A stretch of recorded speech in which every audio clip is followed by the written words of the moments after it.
तो फिर लोग कहेंगे छेड़छाड़ की जा रही है, कि संविधान हाथ में लिया जा रहा है। तो ये तो आरोप पहले से भी लगे हैं कि कांग्रेस पार्टी ने इतिहास के अंदर छेड़छाड़ की हुई है, तो फिर वो गलत आरोप है।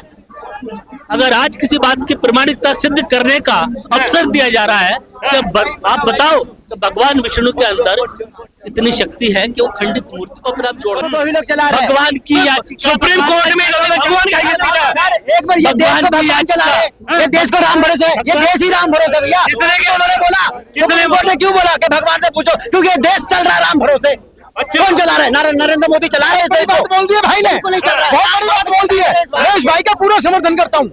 देश राम भरोसे चल रहा है, राम भरोसे। प्रधानमंत्री मैं बोलूंगा each and everything plan by the God. अच्छा, ठीक है, दुनिया के अंदर में जो भी चीज हो रही है वो सब कुछ प्लान गॉड के थ्रू होता है। एंड यानी फिर आप भी धरती में बेकार हो। और and each and everything plan by the government in the country. जो भी देश के अंदर हो रहा है ना, वो सारी चीजें प्लान होती है गवर्नमेंट के थ्रू। 14-15 में तो निष्पक्ष जो उनका वोट हुआ, निष्पक्ष नहीं, ये निष्पक्ष बहुत बड़ी बात बोल दी। 14 में इलेक्शन हुआ और उससे पहले सरकार थी कांग्रेस की। इसका मतलब वो उनकी नीतियां थी, तो इसलिए कांग्रेस हारी, 14 के बाद आई नहीं। नमस्कार, आप देख रहे हैं सनसनी रिपोर्टर। चीफ जस्टिस ने जब से ये कहा है कि भगवान विष्णु खुद अपने मंदिर की प्राण प्रतिष्ठा करवा लें, और आज ही उन्होंने सामने आकर ये बोला कि किसी की भावनाएं आहत करने का हमारी ऐसी कोई मंशा नहीं थी। तो आइए हम जनता के बीच मौजूद है, जनता किस तरह देखती है इस पूरे बयान को। भाई साहब क्या कहेंगे जब बी आर गवाई जी ने कहा कि भगवान विष्णु सामने आए, भक्ति प्रार्थना सुने और मंदिर की प्राण प्रतिष्ठा करवा ले। देखिए, जो हमारे भारत के मुख्य न्यायाधीश हैं श्रीमान बी आर गवाई जी, उन्होंने बिल्कुल सही कहा है। उन्होंने हिंदुओं को इस बात की सीख दी है कि अपने भगवानों के अंदर कितनी शक्ति है उसको पहचानो। अच्छा, अगर खजुराहो के अंदर जो भी वो मूर्ति खंडित पड़ी है वहाँ पे, अगर वो खंडित है तो वो अपने आप जुड़ जाए। हम भी मान जाए कि भगवान विष्णु के अंदर शक्ति है, प्राण शक्ति है। जबकि मैं खुद हिंदू हूँ, मैं रोज मंदिर जाता हूँ। कभी हनुमान जी के मंदिर, कभी दुर्गा जी के मंदिर, कभी बालाजी के मंदिर, ठीक है ना, कभी शिव जी के मंदिर, और शिव शंकर भगवान की मैं उपासना करता हूँ। किस लिए जाता हूँ? मैं भी उनसे मांगने जाता हूँ ना कि मुझे पैसा दे दो, मुझे नौकरी, सुनिए, मुझे पैसा दे दो, मुझे नौकरी दे दो, मेरा धन व्यापार हो, मेरा कारोबार हो, मेरे बच्चों की शादियां हो जाए, घर में सुख संपत्ति हो, साधन संपन्न हूं मैं, इसलिए मैं जाता हूं उपासना करने के लिए। तो उन्होंने इस बात को हिंदुओं को जगाया है कि आप जो वेद पुराणों के ऊपर चल रहे हो, तो लिखा है वहां पर, कम से कम भगवान से एक बार मांग के तो देखो, भगवान की शक्ति का आजमाओ तो सही। कि अगर भगवान के अंदर इतनी शक्ति है, विष्णु भगवान के अंदर, कि खंडित मूर्ति अपने आप से जुड़ जाए, तो जाके मांग लो। देखिए सुनिए, ये कलयुग है, कलयुग में ऐसा संभव नहीं है।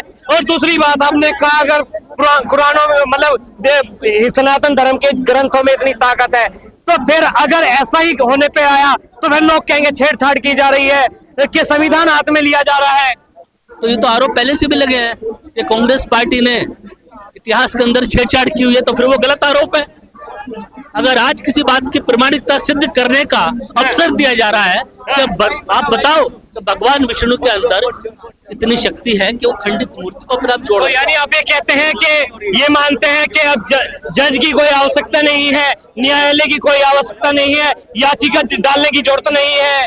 बिल्कुल है, क्यों नहीं? अगर कोर्ट में कोई ऐसी याचिका लेके जा रहा है और उस पर सुनवाई करने की मांग कर रहा है, तो फिर जज साहब ये कहेंगे भगवान से बोल दो।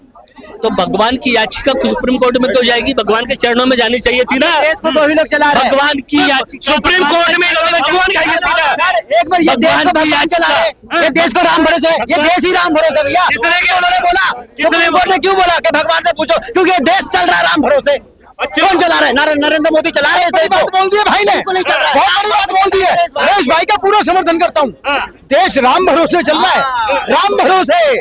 अच्छा, बात को समझो। तो यानी प्रधानमंत्री कोई काम के नहीं है, गृह मंत्री कोई काम के नहीं है, न्यायालय कोई काम भरोसे, इन्होंने बोला राम के भरोसे चल रहा है। देखो सर, प्रधानमंत्री मैं बोलूंगा each and everything plan by the God. अच्छा, ठीक है, दुनिया के अंदर में जो भी चीज हो रही है वो सब कुछ प्लान गॉड के थ्रू होता है। एंड यानी फिर आप भी धरती में बेकार हो। और and each and everything plan by the government in the country.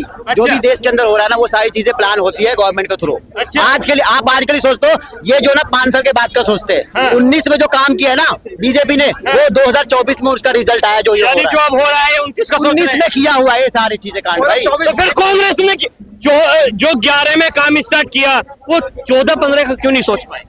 14-15 में तो निष्पक्ष जो उनका वोट हुआ, निष्पक्ष नहीं, ये निष्पक्ष। हाँ, बहुत बड़ी बात बोल दी। 24 एक मिनट 14 में इलेक्शन हुआ और उससे पहले सरकार थी कांग्रेस की। इसका मतलब वो उनकी नीतियां थी, तो इसलिए कांग्रेस हारी। 14 के बाद आई नहीं।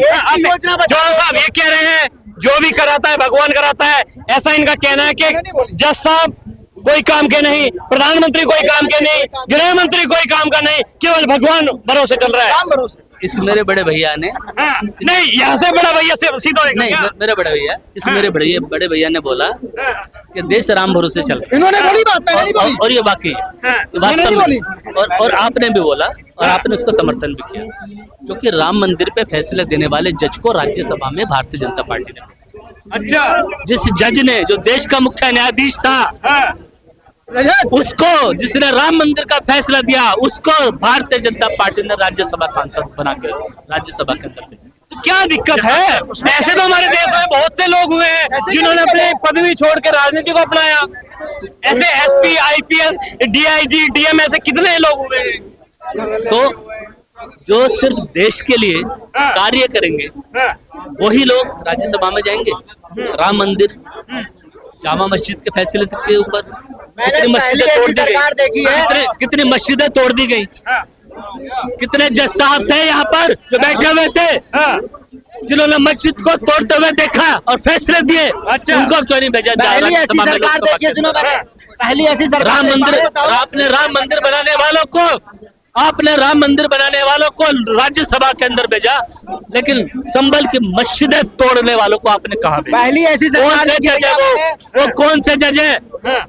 आप देश के अंदर ऐसा माहौल पैदा कर रहे हो कि देश के अंदर तुष्टिकरण की राजनीति पैदा हो सके। कहाँ तुष्टिकरण की राजनीति हो रही है? कैसी बात कर रहे हैं? देश लोकतंत्र का देश है। अगर ये लोकतंत्र का देश है तो प्रजातंत्र की बात क्यों नहीं मानी जाती है? क्या प्रजा की बात नहीं चल रही है? क्योंकि प्रजातंत्र में यहाँ पर राजशाही और लोकशाही है। लोकतंत्र है ये, कौन कह रहा है? लोकतंत्र है ये, कैसे लोकतंत्र है ये।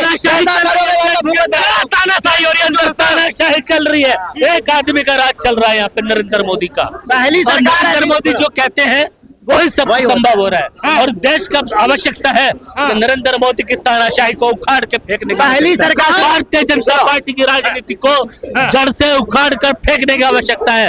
और बिहार के पवित्र धरती से, जहां से जेपी का आंदोलन शुरू हुआ था, अब बिहार के लोगों की आवश्यकता है कि भारतीय जनता पार्टी को बिहार की धरती से उखाड़ कर फेंको। पहली सरकार सुन ले रहे हैं? पहली ये कह रहे हैं मैंने पहली ऐसी सरकार देखी है जो आदमी धर्म पे राजनीति कर रहा है, धर्म को चला रहा है। कांग्रेस क्या कर रही है? कांग्रेस क्या करती है? सरकार कांग्रेस चलाएगी का धर्म को, कांग्रेस धर्म को चलाने वाला ना पंडित जी। सरकार काम का धर्म चलाना काम है, सरकार का काम धर्म कांग्रेस चलाना जो कहती है राम काल्पनिक है, वो ठीक था? हाँ बिल्कुल सही था, बिल्कुल सही था। सरकार आई, जब सरकार आई तो फिर सरकार कैसे चलेगी? सरकार का काम क्या है? संविधान से चलेगा। वैसे भी कह रहे हैं संविधान से ये कांग्रेस के बयान का समर्थन कर रहे हैं। भैया कांग्रेस पार्टी का एक नारा था, हिंदू मुस्लिम सिख ईसाई आपस में सब भाई भाई।